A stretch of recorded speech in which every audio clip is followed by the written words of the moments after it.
Ndabashuhuje bene data nshuti z'umwami wacu Yesu Kristo, amahoro y'Imana nabane namwe.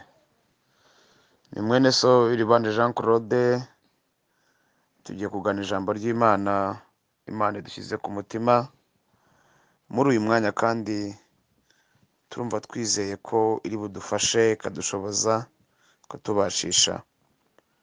Ijambo tugiye gusoma turarisanga mu Bacamanza ibice 7 umurongo w'10 kugeza ku wa 15. Abacamanza 7 10 kugeza 15.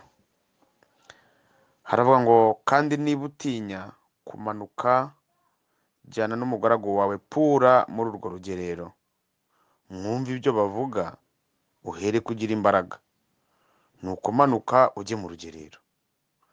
Amanukana n'umugaragu we Pura, bagera mu ngabo za mbere zari zirinze urugerero. Abamidiyani n'Abamaleki n'ab'iburasirazuba bari bararaye mu kibaya basa n'irumbo ry'inzige, n'ingamiya zabo zitabarika bingana n'umusenyi wo mu kibaya cy'inyanja.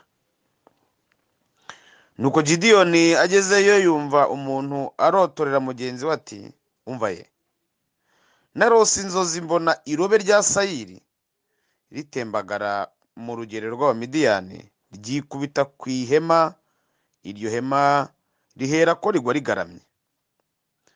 Mugenzi we aramusubiza ati, nta kindi, iyo ni inkota ya Gideyoni mwene Yowasi, umugabo wo mu Bisiraheli Imana yamugabije Abamidiyani n'ingabo zabo zose. Nuko Gideyoni yumvise izo nzozi nuko zisobanuwe, ashima Imana, asubira mu ngando z'Abisiraheli arababwira ati, nimuhaguruke, kuko ingabo z'Abamidiyani Uwiteka yazitugabije. Amen. Dusenge. Mana, mu izina rya Yesu, ndagushimiye kubw'iri jambo uduhaye. Ndasabye kugira ngo umwuka wera atugabize ibyari biduhagurukiye byose, byari bidutesheje umutwe, byari biduteye guhagarika umutima no kwiheba, byari bitubera beje igihe. Uduhe imbaraga nk'izo wahaye umukozi wawe, tubashe kubivudukana no kubigeza kure.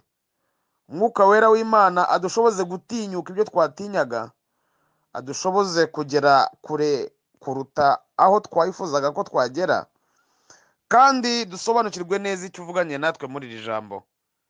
Ukuboko kwawe kwiza kubane natwe, tubisabye Imana mu izina rya Yesu. Amen. Ni Ev.Iribanje J Claude mugiye kuganira ijambo ry'Imana. Twahaye umutwe uvuga ngo, shira ubwoba, ibyo utinya nabyo biragutinya.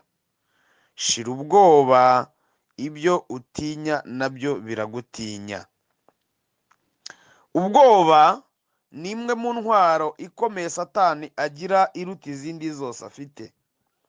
Satani agira intwaro nyinshi arwanisha ku bizera, ariko intwaro karundura iruta izindi zose atunze yitwa intwaro y'ubwoba. Ubwoba rero, iyo Satani yakurashe imyambi yabwo, ushobora no gutinya igicucu cyawe, ushobora no kwikanga ubusa. Hari n'abagira ubwoba bwo kwinjira mu byumba by'aho baryama, hari abagira ubwoba bwo kwisohora hanze, hari abagira ubwoba ku rwego utabitekereza, ku buryo no muri salo atahicara wenyine.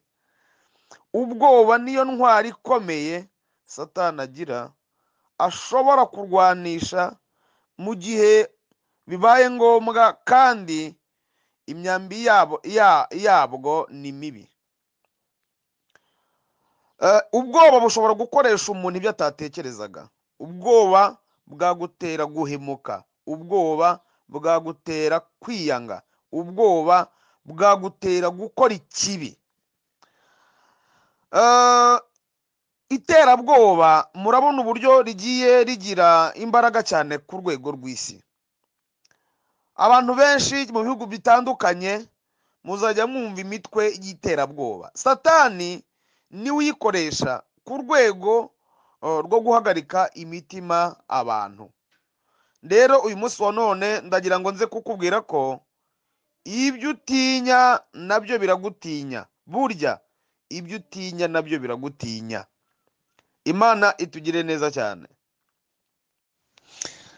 Umugabo witwa Yefuta, Bibiliya imuvugaho, yari umuntu wari waranzwe na bene wabo, baza kumukenera ari uko bagize ibibazo, ariko nawe mu kujya mu ntambara bari bamusabye kujyamwo agira ibyo abasaba, babimwemereye ahigira Imana umuhigo ko nava ku rugamba azatambira Imana igitambo kizaturuka mu rugo rwe kije kumusanganira. Hari abigeze kubeshya bavuga ko ahari yari azi ko ngo hashobora kuzaza imbwa ye, ariko ntabwo Yefuta yari ikigoryi kuri urwo rwego rwo kumva ko yazatambira Imana igitambo cy'imbwa, kuko ntabwo ibitambo by'imbwa byigeze bibaho. Ariko kandi ubwoba kuntu ari ishyano, ubwoba bwamuteye gutamba igitambo cy'umuntu, kandi nanone nta bitambo by'umuntu Imana yigeze ivuga, keretse Kristo wenyine niwe wabaye igitambo kimwe.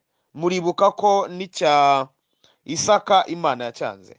Ni ukuvuga ngo ubwoba bwagukoresha ibintu. We yagiye ku rugamba, ararwana, aratsinda, arangije arataha, atashye asanganirwa n'umwana we w'ikinege, ariko kubera ubwoba bwinshi yari afite n'intambara yari avuyemo uko yanganaga, ntiyigeze agira umwanya wo gutekereza.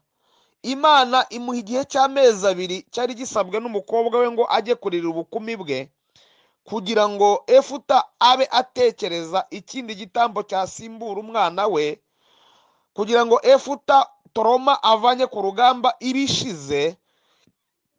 Amezi 2 ashira, itarashira Yefuta yica umukobwa we w'ikinege. Ubwoba bwagukoresha gukora ibintu utatekerezaga.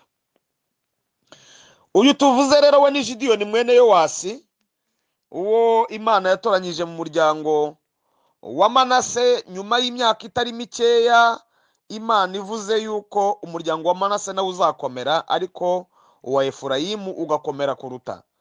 Ibyo byavuzwe igihe Efurayimu na Manase basabirwa umugisha imbere ya sekuru Yakobo. Tubisoma mu gitabo cy'Itangiriro mu bice byaho 40,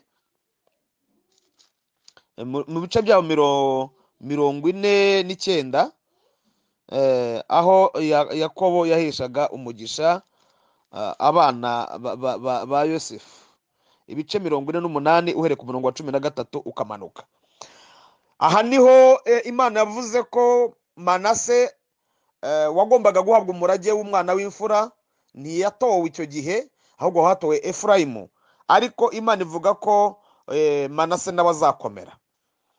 Igihe kigeze bava mu gihugu cya Egiputa bataha, umuryango wa Efurayimu niwe wavutsemo abasirikare bakomeye bagiye bafasha Isiraheli mu kubohoza igihugu.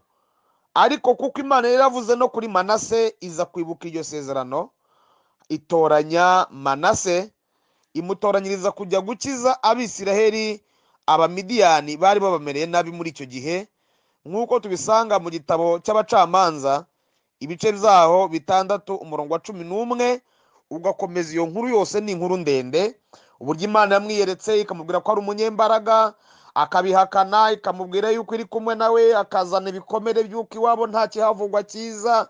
N'urugendo rurerure kugeza ubwo imwemeza, aravuga ati niba uri Imana intoranyije, reka njye kuzana igitambo nkuzanire ituro. Aragenda abaga intama, azana n'imitsima, byose abishyira aho ngaho.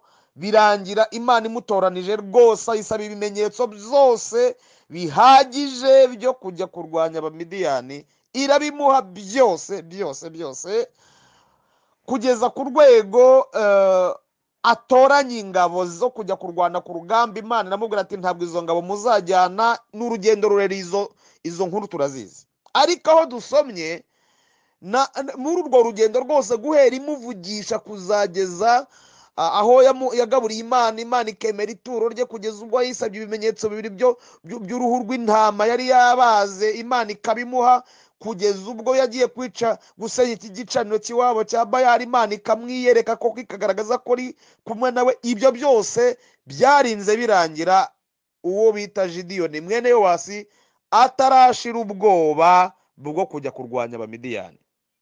Imana idufasha kandi itugirire neza. Igihe rero Imana yabonaga ko Gideyoni ibyo yamukoreye byose, inzira yanyuzemo zose, ukumwiyereka gutandukanye yamwiyeretse kose, ukumutindaho uko ariko kose, bitagize icyo bimara, Imana yavuga ati rero Gideyoni mwana wanjye, ndabona ikintu gisigaye ni kimwe gusa, jya mu rugerero rwabo utinya. Donc jya mu rugerero, genda ujye kuneka, ujye kumenya amakuru yabo uri gutinya, noneho umenye ibyabo. Mu by'ukuri Gideyoni ngo yari yatinye, kandi koko Bibiliya itubwiye ko abamidiyani n'abamaleki bari bameze nk'amarumbo y'inzige, ngo n'amagare yabo mu kibaya yari ameze ngo nk'umusenyi wo ku nyanja.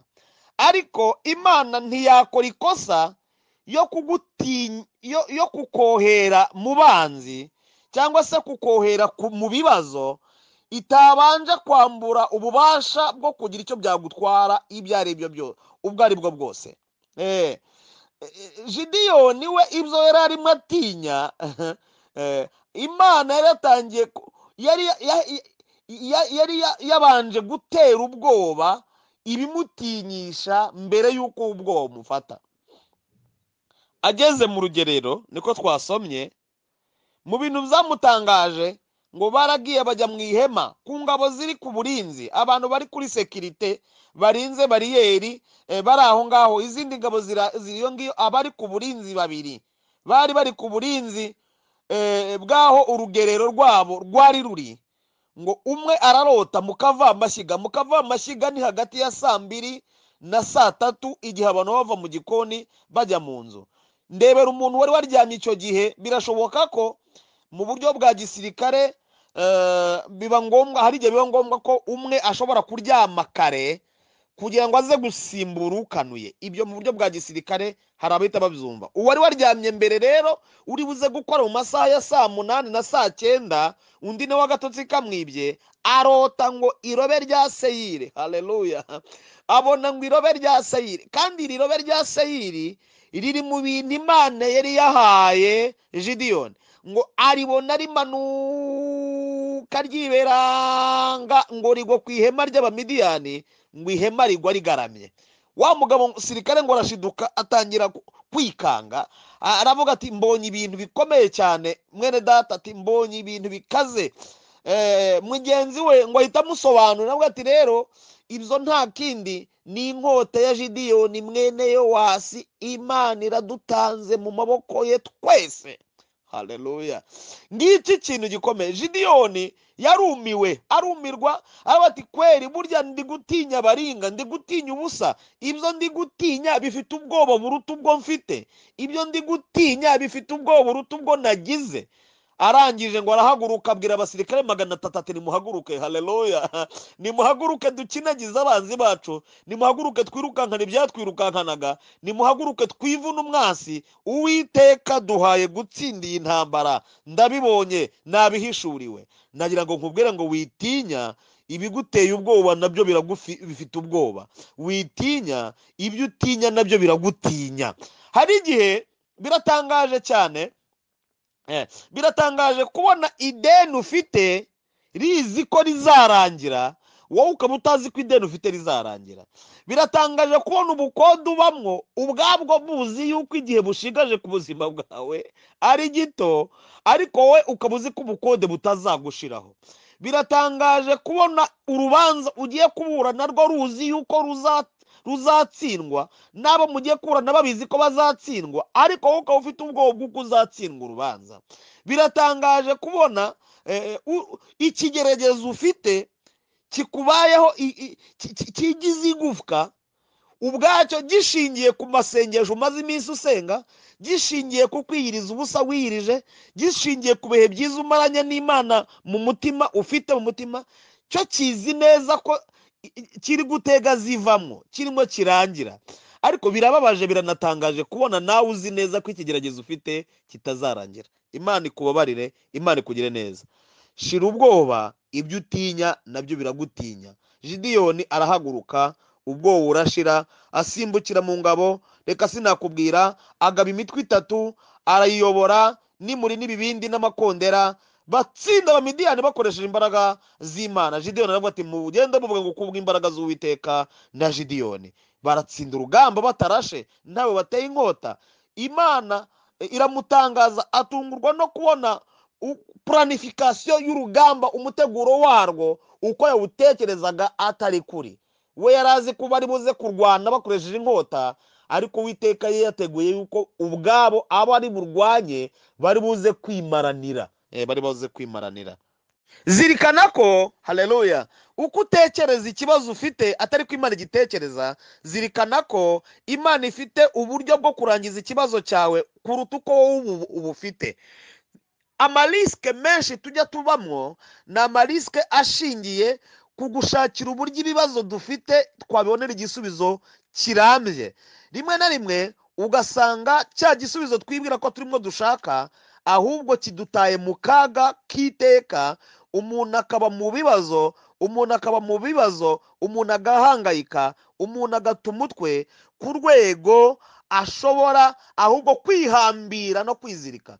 Gideyoni ingabo 32,000 yari yatoranije, yumvaga bari buze, umwe yaravuga ati byibuze umwe araza kwica 100 tubamare. Ariko Imana ibona uwo mubare siwo.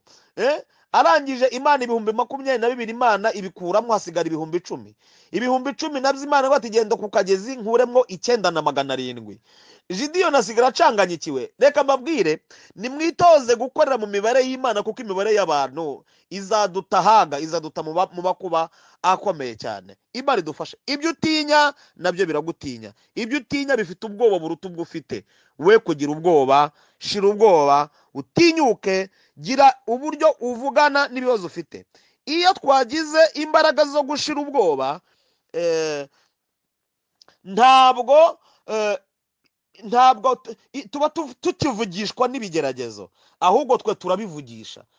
Ntabwo ikigeragezo kikuvugisha ngo kikubwira ati sha uzambona, sha nzakuzengereza, sha nzakumvisha, sha oya, ahubwo wowe uba ugifite ububasha bwo kukivugisha no kukinyohagiza no kukibwira yuko nta garanti, nta gihe gifite. Imana ishimwe kandi nihabwe icyubahiro. Ndagira ngo twongere turebe ikindi cyanditswe kimwe, dushingiye kuri rya jambo rivuga ngo ibyo utinya nabyo biragutinya. Dusome igitabo cyo kubara ibice byaho 12,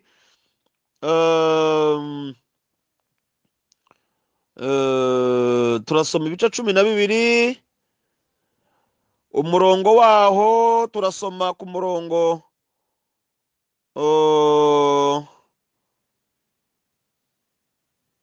ibice sorry muranyihanganiraho gatoya. Muranyihanganiraho gatoya, turi mu kubara, yego, ibice 13 muranyihanganira. Turasoma umurongo waho wa 10, umurongo wa 26. Sorry. Basohoye basanga Mose na Aroni n'iteraniro ry'Abisiraheli ryose i Kadeshi mu butayu bwa Parani. Babwira iteraniro ryose iyo babonye, babereka n'imbuto z'igihugu. Batekereza Mose bati, twageze mu gihugu wadutumyemo, ni ukuri koko ni icy'amata n'ubuki, ngizi imbuto zacyo, ariko abantu bagituyemo ni abanyamaboko, kandi imidugudu yaho igoteshejwe inkike z'amabuye, kandi ni minini cyane. Kandi twabonye y'Abanaki, Abanaki batuye mu gihugu cy'Inegebu, Abaheti n'Abayebusi n'Abamori batuye mu misozi y'Abanyakanani, batuye ku nyanja no mu bibaya bya Yorodani. Imana idufashe cyane. Kalebu ahoreza abantu imbere yabo ati, tuzamuke nonaha tubahindure, kuko tubasha rwose kubatsinda. Maze abantu bari bajyanye nawe baravuga bati, ntitwabasha kuzamuka ngo turwanye abo bantu, kuko baturusha amaboko. Babarira Abisirayeli inkuru y'incamugongo igihugu batase bati igihugu twanyuzemo tugitata ni igihugu cy'umwiryane, kandi abantu twakibonyemo bose ni barebare, kandi twabonyeyo abantu barebare banini, abanaki abakomotse mu bantu barebare banini, twibonaga tubamezeho nk'inzige, nabo bakatubona tumeze nkazo. Imana idufashe. Aya magambo nayo ni amagambo tuzi twese, agaragaza uburyo abisiraheli benda kugera i Kanani bagiye gutata igihugu cy'amasezerano, bari bagiye kujyamo kugira ngo bazane amakuru yacyo. Hagenda imiryango 12, hagenda abantu 12 baturutse mu miryango 12 y'abisiraheli. Bagezeyo, Bibiliya itubwira ko bahahuriye ngo n'abanaki. Babonye abanaki. Abo banaki bari abantu bari aho ngaho, bari mu moko yari ari muri icyo gihugu cya Kanani, ariko ubwoba bugufatira abagabo 10 burabazabiranya ku rwego rwo hejuru, hahandi bageze ku rwego rwo kwibona nk'ubusa. Nuko Bibiliya ivuga inzige, hari ahandi mu zindi Bibiliya bavuga ko bibonye nk'inshishi, bibonye nk'ubusa, bahindukiye ubusa imbere y'abanaki, batangira kwibona nk'ubusa, batangira kwibona nk'inzige, batangira kwibona nk'abadashoboye.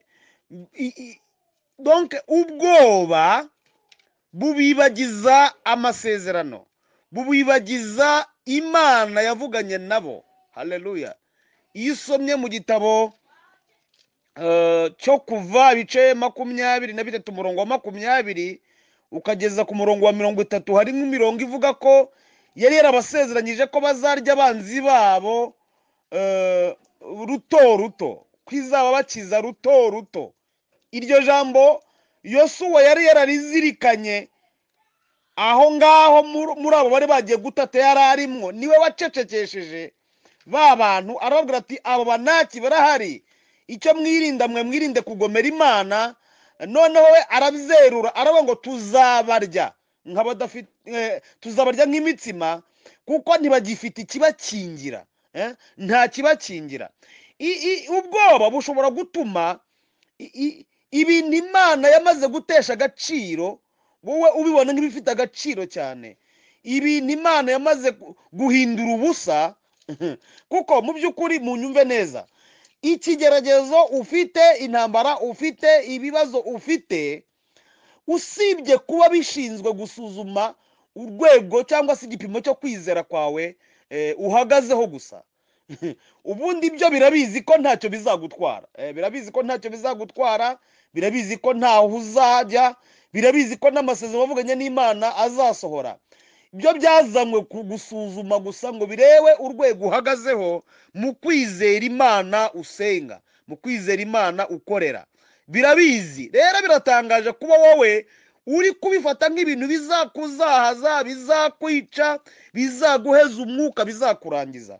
Haleluya. Yosuwa aravuga ngo ntabwo bagifite ikibakingira, ntabwo bagifite ikibakingira. Imana itumara ubwoba, Imana ikumara ubwoba, shira ubwoba, kuko ibyo utinya nabyo biragutinya, bigufitiye ubwoba, ibyo utinya nabyo bigufitiye ubwoba. Imana idufashe. Hari ikindi cyanditswe cyerekana uburyo abatasi bagiye gutata Yeriko, bakahagera nabwo bakagira ibibazo bikomeye cyane, bagatangira kwibaza uko bizabagendekera, uko Yeriko izavaho n'ibiki byose. Bageze kwa Rahabu w'indaya, Rahabu w'indaya arababwira ati abantu bo muri iki gihugu cyose mwabateye ubwoba, kandi ntibari bababonye, ni inkuru gusa, bari bumvise inkuru y'Abisirayeli gusa. Ahabwa ati ubu abapagani, abanyagihugu bose babatinye, bumvise ibyanyu bahiye ubwoba. Mu gihe Abisirayeli barimo bibaza ngo aha tuzahaca dute, tuzanyura dute, tuzagera ku ntsinzi gute. Imana idufashe kandi retugire neza cyane. Birakwiye kushira ubwoba, ukamenya neza ko Imana yarangije guhindura ubusa urwo rubanza ufite, yarangije guhindura ubusa ubushomeri ufite, yarangiye guhindura ubusa ubukode urimo, yarangije guhindura ubusa imanza uburana, ibintu byose byararangiye. Ibigutera ubwoba uramutse ugiye gutata ukamenya ubwoba bifite, waceceka watuza. Nakubwiraga ngo rero turiza Imana, umenye ko Imana iri kumwe nawe, izahindura ubusa ibyo uhura nabyo, uzabibona umunsi akanwa kawe kazagukira gushima Imana no kuvuga kugira neza kwayo n'imirimo itangaje Imana ikora. Imana ibaha umugisha. Uyu mugoroba nari mfite ijambo rivuga ngo shira ubwoba, ibyo utinya nabyo biragutinya, ibyo uhagarikiye umutima nabyo byawuhagarikiye. Abamidiyani twabonye uburyo bari bafitiye ubwoba Gideyoni n'abafitiye ubwoba. Twabonye uburyo Abisiraheli bagiriye ubwoba Abanaki kandi nta kibakingirira bafite. Tubonye uburyo abantu bagiriye ubwoba Yeriko kandi Imana yarangije gutera ubwoba, guteza ubwoba Abanyeyeriko batangiye kwikanga imirindi y'Abisiraheli. Mu by'ukuri iri jambo n'ubuhanuzi bukubwira ngo ibintu biguhagaze imbere nugera ku rwego rwo gushira ubwoba, ntibiba bikikuvugisha amagambo bikuvugisha, ahubwo wowe urabivugisha ubibwira uko Uwiteka avuze. Haleluya. Hariho ibintu abantu batajya bemera, batajya bumva, byumvwa n'abanyamwuka, byumvwa n'abantu bari mu isi y'umwuka, bakamenya imikorere n'imbaraga z'Imana. Rwose hari igihe kimwe nagiye gusenga mu rugo iwanjye, nari mfite ikibazo kinkomereye cyane, kinkomereye mu magambo makeya, nari mfite ikibazo cy'inzara, ne kugihisha. Yari inzara kandi nari maze iminsi nta kazi mfite. Ntabwo yari yanzara za zindi muzi usanga abantu bakubwira ati inzara imeze nabi, ugasanga nuko bari ibyo kurya bitariho inyama, cyangwa se nuko bari indyo imwe nk'iminsi 3. Yari inzara yo kujya kuryama rimwe kabiri gatatu, nta hantu nta buryo. Hanyuma mbona ibintu birankomereye kandi nari mfite umugore n'abana 2, nibaza uko mbigenza, biranyobera njya gusenga. Ngiye gusenga Imana irambwira ngo ikibazo cyawe nakirangije kera, ikibazo cyawe cy'inzara nakirangije kera. Wakirangije kera sinabona ibiryo, wakirangije kera none ndacyashonje maze 3 ntarya. Nahise ntaha ngeze mu rugo.